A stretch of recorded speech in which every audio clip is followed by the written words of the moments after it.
बारे में आज हम लोग बात करने वाले हैं। Just give me a minute में अपना स्क्रीन शेयर कर रही हूँ आपके साथ।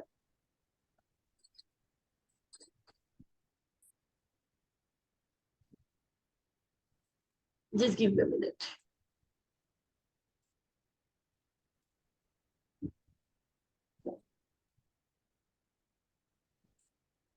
ओके, तो आज का हमारा जो टॉपिक है that is let's eat organic.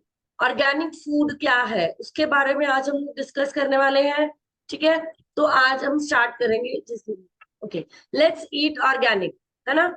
ये आज का फ्लायर है। ऑर्गेनिक फूड क्या है इसके बारे में बात करेंगे कि क्या ऑर्गेनिक फूड मतलब क्या होता है ऑर्गेनिक फूड और कैसे बनता है। ठीक है, और ये जो है वो पॉपुलर हो रहा है लास्ट 2 डेकेड से। लास्ट 20 सालों से ये जो हो रहा है, इसको ऑर्गेनिक फूड जो है पॉपुलर हो रहा है। यूएस कंज्यूमर्स जो है इस पे $56 बिलियन जो है वो प्रोड्यूस मतलब इस पे लगा चुके हैं ऑर्गेनिक प्रोड्यूस पे 2020 में। ठीक है, ये नंबर जो है वो नियरली अबाउट 13% फ्रॉम 2019।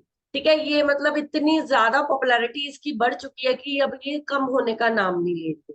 ठीक है, और कई लोग बोलते हैं कि ये ऑर्गेनिक फूड सेफर है, हेल्दियर है, टेस्टियर है, और ये मतलब जो है कन्वेंशनल फूड से ज्यादा बेटर है। ठीक है, आज हम उसके बारे में भी बात करेंगे। ठीक है, और कुछ लोग कहते हैं कि ये बेटर एनवायरनमेंट है। ठीक है, एनिमल्स की वेलबींग के लिए, क्योंकि ऑर्गेनिक फूड जितना भी है वो कहीं ना कहीं एनिमल्स को हार्म नहीं किया जाता। इसमें एनवायरनमेंट के साथ काम किया जाता है। एनवायरनमेंट में ऑर्गेनिक वे में इसको फ्रूट्स को या वेजिटेबल्स को, फसलों को, क्रॉप्स को सब जगह बीजा जाता है और वो एक अच्छे तरीके से करते हैं और एनिमल्स इसको हार्म नहीं किया जाता। ठीक है, this article compares organic and non organic foods including there nutrient content and aspects of human health. मतलब न्यूट्रिएंट कंटेंट के ऊपर भी बात करेंगे और ह्यूमन हेल्थ कैसे उसके लिए बेहतर हो सकती है उसके बारे में आज हम लोग बात करने वाले हैं। ठीक है, the term organic refers how certain foods are produced. Organic foods have been grown or farmed without the use of artificial chemicals, hormones, antibiotics, and genetically modified organisms, that is GMO। ठीक है, मतलब कि जब organic food एक अच्छे वे में बनाया जाता है उसमें आर्टिफिशियल केमिकल्स नहीं यूज किए जाते हैं, हॉर्मोन्स नहीं चेंज किए जाते हैं। अगर जैसे हम लोग बात करते हैं कि पेस्टिसाइड यूज किया जाता है क्रॉप्स के लिए, जो कन्वेंशनल फार्मिंग है उसमें क्या है, आर्टिफिशियल केमिकल्स यूज किए जाते हैं। जो लोग तो फार्मिंग जानते हैं उनको ये सब चीजों का पता होगा। लेकिन जो ऑर्गेनिक वे में जो काम करते हैं लोग, उसमें आर्टिफिशियल केमिकल्स यूज नहीं होते। हॉर्मोन्स, हॉर्मोन्स क्या है कि एनिमल फूड, एनिमल बेस्ड जो प्रोडक्ट्स हैं जैसे काउज है या बफलोज है, उनके हॉर्मोन्स को चेंज किया जाता है जब वो मिल्क प्रोड्यूस करना चाहती है। ठीक है, उनको बार बार प्रेगनेंसी की तरफ लेके जाया जाता है और उनको इंजेक्शन दिए जाते हैं हॉर्मोन्स के। और कहा जाता है कि जो काउस के हॉर्मोन्स है वो ऑलमोस्ट मदर्स, ह्यूमन मदर्स के हॉर्मोन्स जैसी होती है, और वो ही हॉर्मोन्स जो है हम लेडीज को प्रॉब्लम में लाती हैं। ठीक है, तो ऐसे ही क्योंकि वो दूध देती है, वो ही दूध हम लोग एज ए ह्यूमन जब पीना शुरू करते हैं तो हॉर्मोन्स जो है हमारे भी डिस्टर्ब हो जाते हैं, एंटीबायोटिक्स यूज किए जाते हैं। ठीक है, और उसमें जेनेटिकली मॉडिफाइड ऑर्गेनिजम्स डाले जाते हैं जो हमारी आगे जाके सेहत को डिस्टर्ब करते हैं। लेकिन on the other side organic food में ये सब चीजें नहीं होती। ये सब बहुत अच्छे वे में उनको ऑर्गेनिकली उनको बनाया जाता है। ठीक है, organically grown crops tend to use natural fertilizers. मतलब नेचुरल फर्टिलाइजर्स उसमें यूज किए जाते हैं, मैन्योर्स यूज किए जाते हैं जो प्लांट ग्रोथ को इम्प्रूव करती है। ठीक है, और जो इवन जो एनिमल्स भी जो है ऑर्गेनिकली अगर उसके लिए वो बनाए जा मतलब उनको अगर रेस किया जाता है, उनको पाला जाता है ऑर्गेनिक वे में, उनको भी एंटीबायोटिक्स और हॉर्मोन्स की जो प्रॉब्लम है वो नहीं दी जाती। मतलब उनको एंटीबायोटिक इंजेक्शन या हॉर्मोन्स के इंजेक्शन नहीं दिए जाते अगर वो एनिमल्स भी वहां पर वो ऑर्गेनिकली उसको रेस करते हैं। ठीक है, तो ऑर्गेनिक फार्मिंग में जो होता है इम्प्रूव सॉइल क्वालिटी। आपकी सॉइल मतलब जो आपकी जमीन है उसकी क्वालिटी जो है वो उसकी वो बढ़ जाती है। और कंजर्वेशन ऑफ ग्राउंड वाटर, मतलब ग्राउंड वाटर में वो जाकर कंजर्व किया जाता है उन सब चीजों को, और वो जो पॉल्यूशन को भी रिड्यूस करता है, वो आपकी एनवायरनमेंट के लिए बेहतर है कहीं ना कहीं। तो समरी इसकी यही है कि organic foods are produced through farming practices that only use natural substances. This means avoiding all artificial chemicals, hormones, antibiotics and GMOs. मतलब वही समरी आपको बता रहे हैं कि वो फार्मिंग प्रैक्टिसेस इतनी ज्यादा फाइंड वे में करी जाती है कि नेचुरल सब्सटेंसेस उसमें यूज किए जाते हैं। ठीक है। और एक चीज ये बोलूंगी कि ये वाला जो टॉपिक मतलब आज जब मैं सोच रही थी इस टॉपिक के बारे में, मुझे नहीं समझ में आ रहा था, तो मैं ये सोची थी कि क्या करूं। तो सडनली मेरी बेटी की जो जनरल नॉलेज की बुक है, मतलब she is in 6th standard. मतलब कई बार मैं ये देखती हूँ कि बच्चे कितना अच्छा आजकल पढ़ रहे हैं कि उनकी बुक के अंदर ये ऑर्गेनिक, लेट्स गो ऑर्गेनिक का जो टॉपिक दिया हुआ था, मैंने वहां से ये टॉपिक उठाया। सो आप एक बार क्लैप करेंगे हमारे एजुकेशन सिस्टम के लिए कि एजुकेशन सिस्टम भी कहीं ना कहीं हमें इस चीज को बता रहा है कि आप अपने आप को ऑर्गेनिक वे में लेके जाओ। ठीक है। तो बच्चे के टॉपिक से, मतलब बुक से ये टॉपिक मैंने लिया, मेरा दिमाग में आया कि ये चीज जो है हमें अपने सेशंस में लेनी पड़ेगी। तो आगे हम लोग बात करेंगे कि ऑर्गेनिक फूड है जो वो कंटेन मोर न्यूट्रिएंट्स। जो ऑर्गेनिक फूड्स है वो बहुत ज्यादा न्यूट्रिएंट्स कंटेन करता है। ठीक है। Studies comparing the nutrient content of the organic और non organic food had mixed results. लेकिन जो स्टडीज है वो क्या बोल रही है कि इन दोनों फूड्स की जो है रिजल्ट्स मिक्स्ड है। लेकिन यहाँ पर क्या है कि नेचुरल वेरिएशन की जाती है हैंडलिंग और प्रोडक्शन में। इस वजह से कहीं ना कहीं ऑर्गेनिक जो हमारा वो बेस्ट है। और evidence does suggest that food grown organically may be more nutritious। मतलब अगर ऑर्गेनिकली फूड बनाया जाता है, उगाया जाता है, क्रॉप्स बनाए, फसलें उगती हैं, तो एविडेंस होती है कि वो ज्यादा न्यूट्रिशियस है एज कंपेयर्ड एज कन्वेंशनल। तो आगे हम बात करेंगे कि इसमें बहुत ज्यादा एंटीऑक्सीडेंट्स है, वाइटामिन है। ठीक है।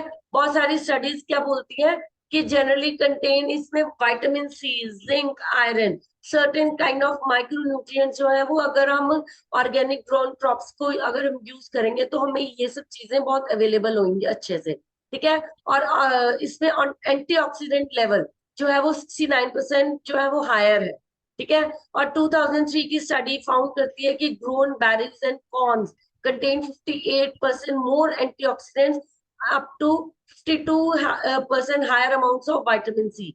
मतलब कि अगर ऑर्गेनिकली बेरीज है या कॉर्न्स है वो ऑर्गेनिक वे में, 2003 की स्टडी है, अगर वहां पे वो बनाए गए हैं तो उसमें 58% एंटीऑक्सीडेंट ज्यादा है और 52% अमाउंट ऑफ विटामिन सी है। ठीक है। What's more, just give me a minute. Okay. Okay. What's more, one study reported that replacing regular fruit, vegetables, and cereals with organic versions can provide extra antioxidants। मतलब अगर आप ये जो हमारे organically grown fruits है या vegetables है या सीरियल्स है, इनके जो है वो ज्यादा एंटीऑक्सीडेंट्स आपकी डाइट में डालते हैं। और this was comparable to eating 1 to 2 extra portions of fruits and vegetable daily। मतलब अगर आप कन्वेंशनल फार्मिंग वाले फूड्स को खाओगे या आपने ये ऑर्गेनिक फूड्स को खाओगे तो आपको ऑर्गेनिक फूड के साथ जो है 1 to 2% एक्स्ट्रा पोर्शन भी मिलेगा और आप अच्छा न्यूट्रिशन भी इसमें आपको अवेलेबल होने वाला है। तो ऑर्गेनिक प्लांट्स जो है वो रिलाय नहीं करते केमिकल पेस्टिसाइड्स के ऊपर, स्प्रेज के ऊपर नहीं बनते, और instead of they produce more their own protective compounds namely antioxidants। मतलब उनमें एंटीऑक्सीडेंट्स के जो हमारे ओन प्रोटेक्टिव कंपाउंड्स है वो पाए जाते हैं, ज्यादा एंटीऑक्सीडेंट्स पाए जाते हैं जो फ्यूचर में जाके आपकी बॉडी से टॉक्सिन्स को रिमूव करने में हेल्प करते हैं। ठीक है। This partly explain the higher levels of antioxidants in these plants. मतलब हायर लेवल ऑफ एंटीऑक्सीडेंट मतलब प्लांट बेस्ड बेसिकली अगर ये बात करें तो एंटीऑक्सीडेंट्स जो हमें दिया जाता है, जैसे हम अपनी ए फ्रेश की बात करते हैं। ठीक है। हम लोग अपने नाइट वर्क्स की बात करते हैं, ये हमारी बॉडी में एंटीऑक्सीडेंट्स हमारे टॉक्सिन्स को रिमूव करता है, हमारे वेन्स को क्लीन करता है और हमें एनर्जी देनी शुरू कर देता है। तो आगे हम लोग बात करेंगे कि इसमें लेस केमिकल्स है एंड बैक्टीरिया रेजिस्टेंट है। ठीक है। बैक्टीरिया इसमें गुड बैक्टीरिया इसमें आते हैं और केमिकल्स लेस होते हैं। ठीक है। कई लोग क्या है कि वो ऑर्गेनिक फूड ही बाय करते हैं। ठीक है। वो ऑर्डर मतलब आर्टिफिशियल केमिकल्स को अवॉइड करने के चक्कर में हमेशा ऑर्गेनिक फूड ही बाय करना शुरू करते हैं। जिस गिव मी।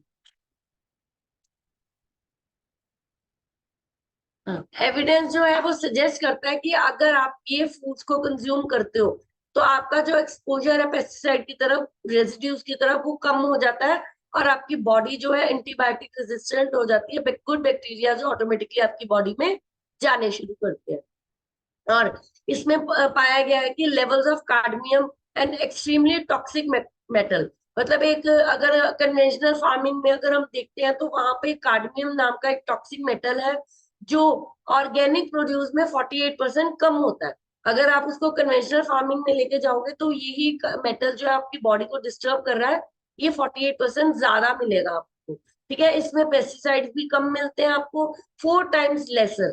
ठीक है, 4 टाइम लेसर होते हैं और नॉन ऑर्गेनिक क्रॉप से। ठीक है, तो आगे हम बात करेंगे कि हायर लेवल्स ऑफ कार्डमम जो है वो पेस्टिसाइड है, वो आपकी कन्वेंशनली ग्रोन प्रोड्यूस में बहुत ज्यादा बिलो सेफ्टी लिमिट्स हो जाते हैं, आपकी लाइफ के लिए वो सेफ्टी नहीं है।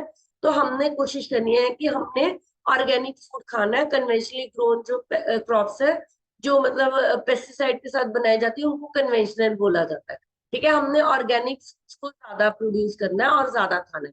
ठीक है, तो however some experts worry that cadmium can accumulate over time in the body, मतलब एक्सपर्ट्स क्या बोलते हैं कि ये कार्डमम जो है टाइम टू टाइम आपकी बॉडी में जब एक्यूमुलेट होना शुरू होता है, इकट्ठा होना शुरू करता है, तो ये आपकी ओवरऑल बॉडी को डिस्टर्ब करता है, पोटेंशियली उसको हार्म करता है। और washing, scrubbing, piling, cooking food can reduce this chemicals although it does not always remove them completely. मतलब अगर आप कन्वेंशनल फार्मिंग वाली चीजों को अगर धो के या उसको छील के या अच्छे से कुक करके आपको लगता है कि ये खत्म हो जाएंगे, किसी हद तक केमिकल्स जो रिमूव होते हैं, बट ये पूरी तरह रिमूव नहीं हो पाते। तो आपको क्या करना है, आपको ऑर्गेनिक फूड को कंज्यूम करने की आदत डालनी है और आपका पेस्टिसाइड की तरफ जो एक्सपोजर है वो कम होना शुरू हो जाएगा। और ये जो है वो अगर आप कम मात्रा में खाओगे तो ये कम का डिस्टर्ब करेंगे आपको। अगर कन्वेंशनल फूड आपको खाना भी पड़ रहा है तो वो कम डिस्टर्ब करेगा। ठीक है, तो आगे हम लोग जस्ट गिव मी।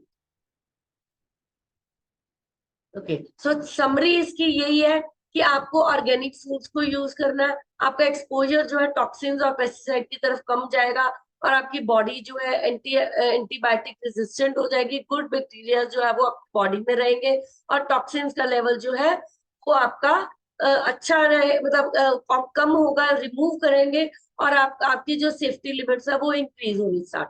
ठीक है, आगे हम बात करेंगे how to know if you are buying organic. United States of Department of Agriculture यानी कि यूएसडीए, इन्होंने एक ऑर्गेनिक सर्टिफिकेशन प्रोग्राम रेडी किया है जिसकी वजह से आपको ये पता चलता है कि जो फार्मर है या फूड प्रोड्यूसर है जो वो ऑर्गेनिक फूड वो मतलब बेच भी रहे हैं या नहीं, या फार्मर्स जो है सिर्फ बोल ही रहे हैं कि ये ऑर्गेनिक है या सच में है। तो गवर्नमेंट ने कुछ स्टैंडर्ड सेट किए हैं इसके लिए। तो आज हम बात करेंगे कि यूएसडीए की ऑर्गेनिक सील के बारे में। ठीक है, अगर तो आपके प्रोडक्ट्स के ऊपर जो आप ले रहे हो, यूज कर रहे हो, उनके फूड लेबल्स के ऊपर लिखा गया है कि ये ऑर्गेनिकली ग्रोन है, तो उसमें ये लिखा होगा कि 100% ऑर्गेनिक। अगर उसमें लिखा गया 100% ऑर्गेनिक, इसका मतलब कि ये एंटायर एक जो जितना भी प्रोडक्ट है 100% ऑर्गेनिक इंग्रेडिएंट से बना गया है। अगर उसमें लिखा गया कि organic at the least 95% of ingredients in this product are organic, तो ये लिखा गया है। तो इसमें लिखा गया है कि 95% जो है ऑर्गेनिक है, जो 5% है वो कन्वेंशनल है।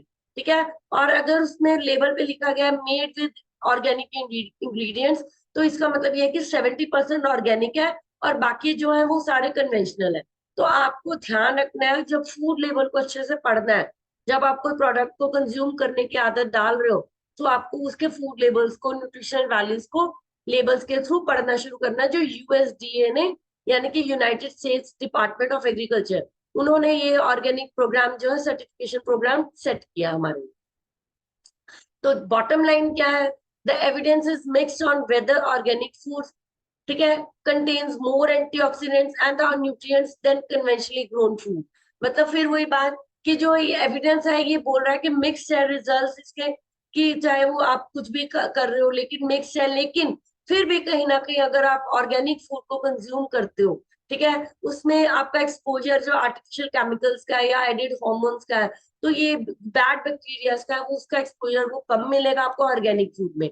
ठीक है। और आगे हम बात करेंगे मे बी इसकी जो कॉस्ट है, ठीक है, ये जो ऑर्गेनिक फूड है कहीं ना कहीं कॉस्टली बन जाता है, इसका जो एक्सेस जो है वो हर किसी को नहीं मिल पाता, ठीक है। So it's not clear if going organic has additional health benefits, मतलब ये बोल रहे हैं, बट द थिंग इज कि हमें पता है कि ऑर्गेनिक फूड की जो एडिशनल हेल्थ बेनिफिट्स है वो ज्यादा है, क्योंकि जिनके पास नहीं पहुंचता, जो एक्सेस नहीं कर पाते इन सब चीजों को, लो टू मतलब जिनका लो इनकम एरियाज में जो लोग रहते हैं उन लोगों को ऑर्गेनिक फूड नहीं मिलता, तो फिर वो ये लोग ये बातें करना शुरू करते हैं कि इसमें कोई एडिशनल बेनिफिट्स नहीं है।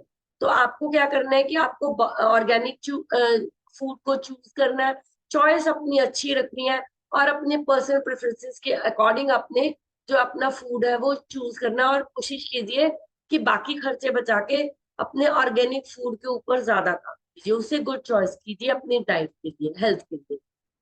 तो given that organic farming practices have been shown to promote healthy soils and biodiversity, ठीक है, रिड्यूस नाइट्रेट लीचिंग, मतलब इसमें एक मतलब जब हम ऑर्गेनिक फूड यूज करते हैं तो जो एक नाइट्रेट हमारा एक इसमें एक एसिड होता है जो हमारी बॉडी के ऑक्सीजन लेवल को मेंटेन करता है, ठीक है, वो अगर आप कन्वेंशनल ग्रोन फूड खाओगे तो उसमें नाइट्रेट्स का लेवल जो है वो कम हो जाता है, और आपका जो हेल्दी सॉइल्स या जो ऑर्गेनिक फार्मिंग है वो आपकी हेल्दी सॉइल्स को प्रमोट करती हैं, लेस पेस्टिसाइड इसमें डाले जाते हैं, और ये मोर न्यूट्रिशियस फूड है, ठीक है। और फाइनेंशियली सस्टेनेबल मींस है इसके, लेकिन इसकी जो एक्सपैंड करना है, हमने इस मार्केट को ज्यादा एक्सपैंड करने की कोशिश करनी है ग्लोबली, ठीक है। तो हम लोग तो है ही हर्बल लाइफ वाले, हमारा फूड वैसे ऑर्गेनिक है, तो हम लोग इसको इस वजह से ज्यादा अच्छे से प्रमोट कर सकते हैं। तो क्लैप करेंगे एक बार हर्बल लाइफ न्यूट्रिशन के लिए, डॉक्टर साइंटिस्ट, है ना, माखी सर के लिए जिन्होंने हमारे लिए अच्छा खाना तैयार किया मार्केट के लिए। जो आगे हम बात करेंगे, eat raw organic produce can give your gut a healthy boost, ठीक है। एक लड़की बैठी है उसने एप्पल पकड़ा हुआ है, तो एप्पल जो अगर कन्वेंशनली ग्रोन एप्पल या ऑर्गेनिकली ग्रोन एप्पल है उसमें भी बहुत चेंजेस है, ठीक है। रिसर्चर्स फाउंड कि organic apples have an significantly more diverse bacteria population that's better for gut health, मतलब अगर आप एप्पल्स, जिसे बोला जाता है ना कि apple a day keeps an doctor away, तो आपके गट हेल्थ इसी वजह से कि जब उसमें एक ऐसा प्रोबायोटिक होता है जो हेल्दी प्रोबायोटिक जिसे लेक्टोबेलिसियस, ठीक है, ये प्रोबायोटिक एप्पल में पाया जाता है, लेकिन अगर वो ऑर्गेनिक है तो, ठीक है, वो गुड बैक्टीरिया आपकी बॉडी के लिए है, वो कॉमन हेल्दी प्रोबायोटिक है। तो Apple is an probiotic food, लेकिन अगर वो उसके अगर वो हम बात करें कि कन्वेंशनली ग्रोन काउंटर पार्ट की, वो पॉसिबल नहीं है कि आपका गट हेल्थ उसके साथ जो है वो हेल्दी हो, ठीक है। तो ऑर्गेनिक फूड जो है कहीं ना कहीं हेल्थ बेनिफिट्स आपको दे रहे हैं, ठीक है, बट कहीं ना कहीं ये एक्सपेंसिव भी है, तो हम लोगों ने अपने बाकी खर्चे बचा के ऑर्गेनिक की तरफ चलना, ठीक है। तो एक्सपर्ट्स क्या बोलते हैं कि majority of people need to increase the amount of fresh foods and vegetable in their diet, मतलब एक्सपर्ट्स बोलते हैं कि उनको ज्यादा से ज्यादा फ्रेश फूड्स वेजिटेबल्स अपनी डाइट में ऐड ऑन करने हैं, regardlessly how they are grown, मतलब उनको पता होना चाहिए कि अगर ये कन्वेंशनल फार्मिंग है तो वो कम खाना है, अगर वो ऑर्गेनिक फार्मिंग है तो आपको इसको जी भर के खा सकते। तो raw organic fruits and vegetables में be better for your gut, ठीक है। यही बात हम बोलेंगे कि इम्यून सिस्टम आपका इतना स्ट्रांग हो जाता है अगर आप ऑर्गेनिक फूड खाते हो, हेल्दी गट माइक्रोबाइम आपका जो इम्यून सिस्टम को स्ट्रांग कर देते हैं, ठीक है। तो वेजिटेबल्स एंड फ्रूट्स जो कंज्यूम करे जाते हैं रॉ, जिसे हम आपको बार बार बोलते हैं कि रॉ वेजिटेबल्स खाओ, जो रॉ चीजें नहीं आप खा पाते हो तो उनको हल्का सा बॉईल करके खा सकते हो, स्टीम करके खा सकते हो, तो वो आपके बॉडी में गुड बैक्टीरिया को ज्यादा स्ट्रॉन्ग करेंगे, और आपकी हेल्दी गट के लिए मैंडेटरी रहेगा, और इम्यून सिस्टम जो स्ट्रॉन्ग होना शुरू हो जाएगा। और raw fruits and vegetables are important source of gut bacteria, cooking tends to kill off all the bacteria, अगर आप गलत वे में उसको कुक भी कर रहे हो, है ना, तो गलत वे में अगर आप अपने फ्रूट्स या वेजिटेबल्स को कुकिंग मेथड में डाल रहे हो तो उसका सारा बैक्टीरिया जो वो गुड बैक्टीरिया वो किल ऑफ हो जाता है, और आप जो है फिर वहीं के वहीं पहुंच जाते हो, खाओगे या नहीं खाओगे तब भी प्रॉब्लम, मतलब प्रॉब्लम आपको रहेगी, ठीक है। In comparison of organic and conventional apples, not only was the bacteria more diverse in organic production, but it also associated with the presence of so-called good bacteria, lactobacillus, a common probiotic. मतलब lactobacillus नाम का एक common probiotic है। अगर तो वो, जैसे मैंने पहले भी बोला कि अगर आप ऑर्गेनिक एप्पल्स यूज कर रहे हो तो आपको मिलेंगे, अगर आप कन्वेंशनल फार्मिंग वाले एप्पल्स को यूज कर रहे हो तो वो नहीं मिलेंगे। सो आपने ध्यान से देखना है कि ऑर्गेनिक है या कन्वेंशनल है, आपने इस तरह अपने फूड चॉइसेस को मेंटेन करके चलना है। सो आज हम बात करेंगे हर्बल एंड न्यूट्रिशन के लिए। Seed to feed technology totally organic है ना, और इतना पॉल्यूटेड फ्री है कि उसमें अगर आप वहां पे जो खेत है रजिस्टर्ड, वहां से ऊपर से एरोप्लेन भी नहीं निकलता। ये बात हम बहुत बार बोलते हैं, क्लासेस में आपको याद भी होगी। ठीक है, तो आपके सीड से लेके आपके ग्लास तक, मतलब खेतों से लेके आपके घर तक, आपके ग्लास तक जो भी खाना पहुंचता है उसका पहला हाथ आपको आपका लगता है। वो कट आप लगाते हो, खाना आप तक पहुंचता है, वो आप हमेशा एक अच्छा ऑर्गेनिक फूड आपके लिए रेडी है। सो हम लोग क्लैप करेंगे हमारे हर्बल एंड न्यूट्रिशन के लिए, उनके डॉक्टर्स के लिए, साइंटिस्ट के लिए और मार्केट सर के लिए स्पेशली। इंग्रेडिएंट्स जो है वो विद पर्पस है, केयर एट एवरी स्टेज, और न्यूट्रिशन यू कैन ट्रस्ट। तो थैंक यू वेरी मच। इसी के साथ मैं अपना प्रेजेंटेशन यहाँ खत्म कर रही हूँ। और आपको अगर लगता है कि आपने कुछ सीखा है तो आपने